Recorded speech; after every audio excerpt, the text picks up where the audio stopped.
Hello again. It's a pleasure to be able to record this message to you for Sunday the 17th of May, the 6th Sunday of Easter, when we reflect on Jesus' life and mission as we move towards Pentecost. And our reading today is from the Gospel of Matthew, chapter 22, verses 15 to 22. Let's hear my Jack reading us those Bible verses.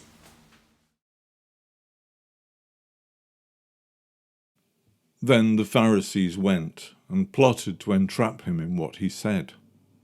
So they sent their disciples to him, along with the Herodians, saying, "Teacher, we know that you are sincere and teach the way of God in accordance with truth, and show deference to no one, for you do not regard people with partiality. Tell us then what you think. Is it lawful to pay taxes to the emperor or not?" But Jesus, aware of their malice, said, "Why are you putting me to the test, you hypocrites? Show me the coin used for the tax." And they brought him a denarius. And he said to them, "Whose head is this, and whose title?" They answered, "The emperor's." Then he said to them, "Give therefore to the emperor the things that are the emperor's, and to God the things that are God's." When they heard this, they were amazed, and they left him and went away. So, our Gospel reading today was written by Matthew, who, as a former tax collector himself, would have known all about paying taxes to Caesar. And in the lead up to our reading, Jesus has been going around teaching, telling his parables and stories and healing people. He's growing in popularity, and the crowds following him are getting bigger and bigger. He's already been challenged on more than one occasion by the Pharisees. And he still goes on doing his miracles, his teaching and his healing, constantly thwarting the Pharisees, the priests, the elders, when they challenge him, trying to discredit him. And his followers are still growing day by day. Enough is enough, think the Pharisees. His popularity is threatening to usurp them. And as told in our reading today, they decide yet again to set another trap for him, to challenge him. So they send their own disciples along with some Herodians. Now, by taking Herodians with them, the Pharisees thought they were being very clever, because they thought they would be trapping Jesus no matter what answer he gave to their question, which was, should the Jews pay taxes to Caesar? Now, on the one hand, if Jesus said it was right to pay the taxes, he would most likely be discredited by the Pharisees and many of the Jews who were against these imposed taxes, which incidentally were due under Roman law, not under their laws, which were the laws of Moses passed down to him by God. And if Jesus was not subscribing to Jewish law, God's law, but Roman law by paying his taxes, or saying it was okay to pay taxes, how on earth could he be a prophet or indeed the Messiah? But on the other hand then, if he said it was not right to pay tax, it would go against the Herodians, who, even though they were of the Jewish faith, they subscribed to Herod's authority and thought it was okay to pay the tax. The Herodians would report him if he said it wasn't, and he'd most likely be arrested by the Romans and punished, most likely put to death, for inciting the Jews to not pay over the taxes that were due under Roman law. Either way, the Pharisees' problem of Jesus would be resolved and their power restored. But Jesus answered this very cleverly. What does he say to them? He says, "Give to Caesar what belongs to him, and to God what belongs to him." Now, according to the Bible, the Pharisees go away amazed by his response. I bet they still weren't very happy. In fact, we know they weren't, don't we? Because have failed again. And I also wonder if they really understood his answer. And are we amazed at Jesus' answer? Or are we puzzled? Because even though we might be happy that Jesus managed to send the baddies away, the Pharisees away, with a clever answer, we might, as Christians and as children of God, question, how could he say, give to Caesar what belongs to him, when we know that everything belongs to God? But everything that is created by God has a purpose on this earth. The humans are given the right to rule over all the things that God has created on behalf of God. We're told this in Genesis 1 verse 26, which says, then God said, let us make mankind in our image and in our likeness, so that they may rule over the fish in the sea and the birds in the sky, over the livestock and all the wild animals, and over all the creatures that move along the ground. So God gave us dominion over his creation. And throughout history, humans have used the creation and everything in it as intended by God. They first toiled for themselves on the land to feed and take care of their small families. And as humanity increased, they later developed trading practices where humans would trade for goods. One family might exchange a sheep with another family for a cow, or work for someone in return for wheat. Now I'm sure we can all appreciate that it got to a stage when it was too difficult to keep trading in sheep and cows, produce and labour, without some sort of common currency. I mean, imagine if you worked for Heinz today and you got paid in baked beans, and then had to find someone who worked for Hovis to negotiate trading some of your baked beans for some bread. And then you'd have to negotiate with somebody from Lurpak, wouldn't you, to get some butter to go on your bread to do your beans on toast. And then, how do you trade goods of unequal value? I mean, how many slices of bread is my tin of beans worth? Well, that depends on how much you want my tin of beans and how much I want your slices of bread. Supply and demands setting prices. But let's not go there for today. So anyway, what people did was created a currency that has a value in silver and or gold that can represent the value of the respective goods. And today, we've moved on to having notes, haven't we, that represent the value of the coins. The note itself has no value in its physical self. It is only worth what you can exchange it for. And we even now go one step further, don't we, by just having the value of what we earn just appearing as numbers going into our account, and when we purchase something, coming back out again. But however we pay for our goods, however we trade, we still maintain the truth of the Bible, that the land, the cow, the sheep, the wine, all belong to God. And God gave us all of these to act as custodians over in this world, and to use these things for our needs. So to meet our needs fully, we exchange what he gives us with each other by way of using currency, money. And this is no different to what was happening in Jesus' time. Trading in goods would have still taken place, but they still used, the Jews used their own currency, the shekel. But the official currency that was expected to be used in Jerusalem, particularly to pay the taxes to the Romans, was the denarius, minted by the Romans and stamped with the image of its ruler, in this case Caesar. So let's just go back to this question then. Should the Jews pay the tax? Well, it has to be said that Caesar did, as Emperor of the Roman Empire, provide services. Some perhaps not wanted by the Jews, but nonetheless some that they must have been very grateful for, particularly the building of roads and the protection that the Roman armies provided for them.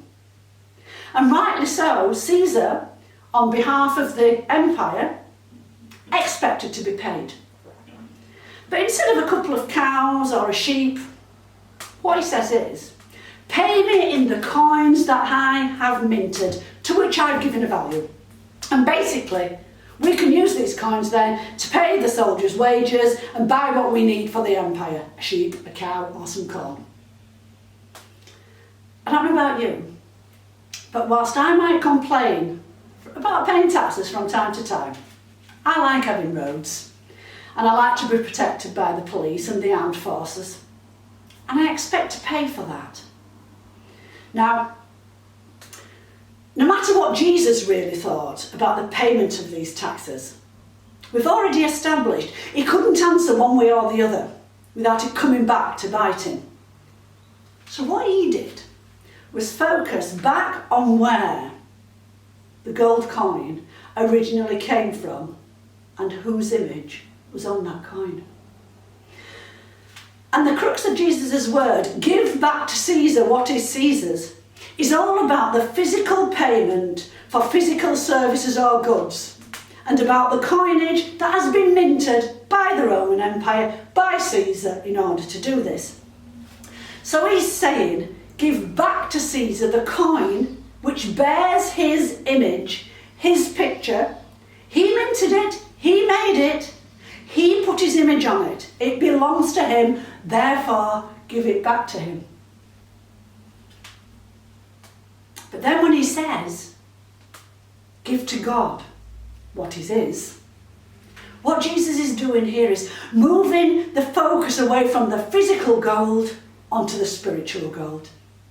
Looking back at the beginning of verse 26 of the passage that I quoted earlier from Genesis, it starts by telling us that God said, let us make mankind in our image, in our likeness. Followed by verse 27, which confirms this by saying, so God created mankind in his own image. In the image of God, he created them. Male and female, he created them.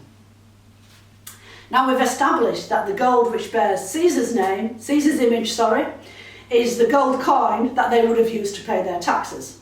So give to Caesar that which bears his image, the coin. But the gold on which God's image appears is us. He created us in his image. We are therefore God's pure gold. So when Jesus says, give back to God that which is his, he's saying that we should be giving ourselves to God.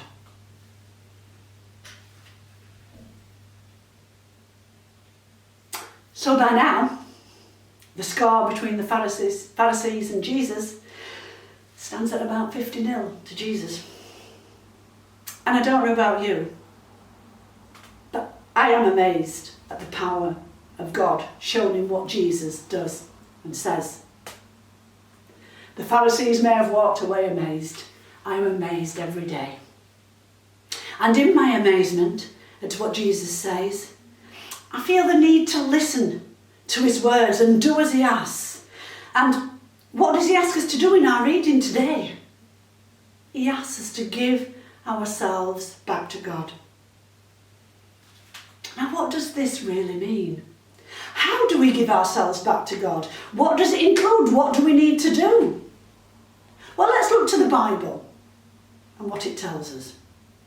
It tells us to give him our worship. Psalm 95 verse 6 says this, come, let us worship and bow down. Let us kneel before the Lord our Maker, for he is our God. And Revelations chapter 4 verse 11, O Lord, you are worthy to receive glory, honour and power, because you created all things, and for your will they are and were created. We're then told also to give our devotion to God. Mark chapter 12 verse 30. Love the Lord your God with all your heart, with all your soul, and with all your mind, and with all your strength.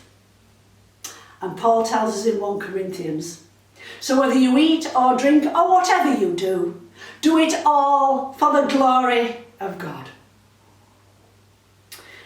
And giving ourselves to God is also about loving others as yourself. We owe God our love for others. Mark chapter 12:31, that well-known verse where Jesus tells us to love your neighbour as yourself. And in John chapter 13 verses 34 and 35, he also says this, so now I am giving you a new commandment. Love each other just as I have loved you. You should love each other. Your love for one another will prove to the world that you are my disciples. It's lovely that, isn't it? Love each other just as I have loved you. Think how much Jesus loved us, what he did for us. We're also told in the Bible to give our time and our money to God. Malachi chapter 3 verse 10. Bring the full amount of your tithes to the temple, so that there will be plenty of food there. Put me to the test, and you will see that I will open the windows of heaven and pour out on you in abundance all kind of good things. We have a wonderful opportunity to give back to God through our offerings, our charitable donations, both of time and money. Our giving in his name is an outward sign of our inward desire to give something back. And giving to others is giving to God. Matthew chapter 25 verse 40. Jesus tells us that whoever we do anything for, it's as though we are doing it for him. And last but not least, we should give ourselves and our lives completely over to God by saying, I was created in your image and I am yours. Everything that I am and have is at your disposal, Lord. Giving ourselves to God is offering ourselves completely. It's remembering our covenant with God. God gave us this world in which we live, and he gave us everything in it, and he continues to do so. He even gave us his only Son, Jesus Christ, so that by his death on the cross, we are saved. God has given us so much. How can we fail not to want to give back in abundance? I'd like to end today by reading part of the covenant that we usually share about once a year.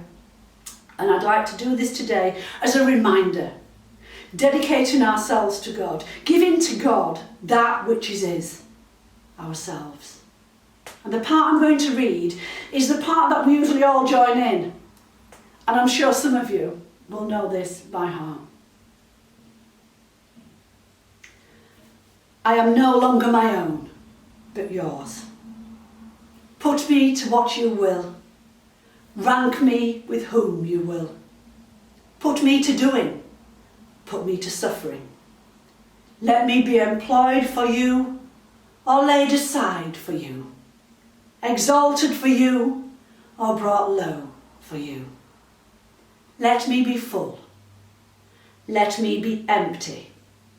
Let me have all things. Let me have nothing. I freely and wholeheartedly yield all things to you, to your pleasure and disposal. And now, glorious and blessed God, Father, Son, and Holy Spirit, you are mine and I am yours. So be it. And the covenant now made on earth, let it be ratified in heaven. Amen.